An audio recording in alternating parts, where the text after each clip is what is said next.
સુરતમાં અડાજણ ખાતે મિલેટ્સ મેળાનો આરંભ થયો છે। 2 દિવસીય મિલેટ્સ મહોત્સવમાં સુરતીઓને રાગી, કોદરી, જુવાર, બાજરી જેવા મિલેટ્સ પાકો, પ્રાકૃતિક ખેત પેદાશોની ખરીદી કરવાની સુવર્ણ તક મળી। આરોગ્યપ્રદ આહાર અને પ્રાચીન ભારતીય ધાન્યના મહત્વને પુનઃ સ્થાપિત કરવાના હેતુથી કૃષિ ખેડૂત કલ્યાણ વિભાગ મહાનગરપાલિકાના સંયુક્ત ઉપક્રમે તારીખ 21 અને 22 માર્ચના રોજ અડાજણના જોગણીનગર સ્થિત એસએમસી પાર્ટી પ્લોટ ખાતે મિલેટ્સ મહોત્સવ અને પ્રાકૃતિક ફાર્મર માર્કેટનો આરંભ થયો છે। ઉદ્ઘાટન આરોગ્ય રાજ્યમંત્રી પ્રફુલભાઈ પાનશેરીની ઉપસ્થિતિમાં કરવામાં આવ્યું। 2 દિવસીય મિલેટ્સ મહોત્સવમાં સુરતીઓને રાગી, કોદરી, જુવાર, બાજરી જેવા મિલેટ્સ પાક અને પ્રાકૃતિક ખેત પેદાશોની ખરીદી કરવાની સુવર્ણ તક મળે।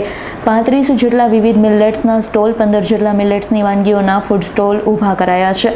સાથે જ સાંજે ભવ્ય સાંસ્કૃતિકનું કાર્યક્રમનું આયોજન કરવામાં આવ્યું છે। મિલેટ્સ મહોત્સવમાં જાડુ અને બરછટ અનાજના ઉત્પાદન, પ્રાકૃતિક ખેતી ટેકનિક, પ્રાકૃતિક કૃષિ પેદાશનું વેચાણ સહપ્રદર્શન જોવા મળ્યું છે। મહોત્સવનો ઉદ્દેશ રાજ્ય સરકાર દ્વારા પરંપરાગત અનાજના બદલે મિલેટ્સ એટલે કે જાડા અને બરછટ અનાજને પ્રોત્સાહન આપવાનો છે। મિલેટ્સના ઉપયોગથી લોકોને સ્વાસ્થ્યવર્ધક ખાનપાન અને ખેડૂતોની આર્થિક સમૃદ્ધિ વધારવાનો છે। ઉપરાંત પ્રાકૃતિક ખેતી કરતા ખેડૂતોની ખેત પેદાશોની સીધી ખરીદી કરી શકશે। આજે મિલેટ્સના કાર્યક્રમ આવ્યા અને એક ભેળસેળિયા વ્યક્તિઓ માટે પણ એક સૂચક નિવેદન કર્યું છે, તે જરૂરી છે।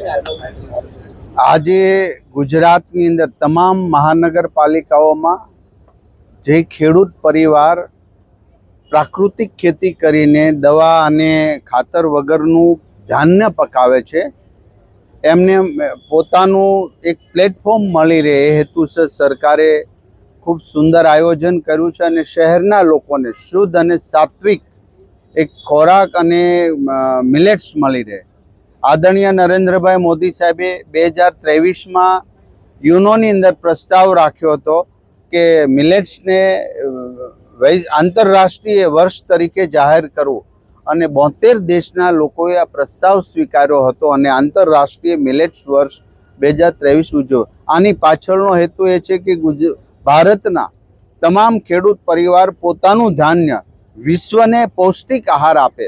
આ એક દેશની ખૂબ મહાન સંસ્કૃતિ સાથે જોડાયેલી કૃષિ એ ઋષિ પદ્ધતિ દ્વારા થઈ રહી છે, ત્યારે દુનિયાએ પણ એમની નોંધ લીધી છે।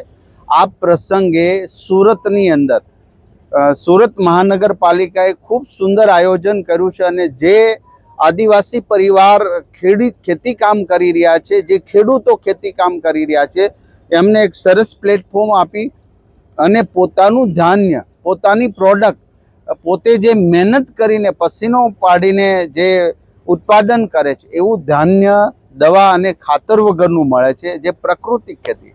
આ પ્રસંગે હું મહામહિમ રાજ્યપાલ આચાર્ય દેવવ્રતને દંડવત પ્રણામ કરું છું, કારણ કે ગુજરાતની અંદર એને નવી ક્રાંતિ શરૂ કરી છે।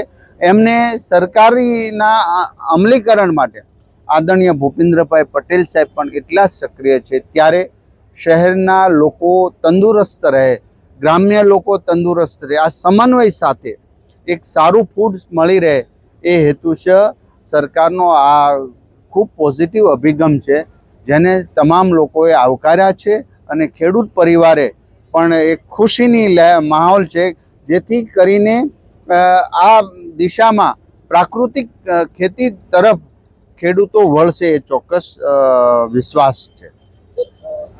Bureau report, S9 news, Surat. અમારી તમામ માહિતીથી અપડેટ રહેવા માટે જોડાયેલા રહો S9 ન્યૂઝ સાથે।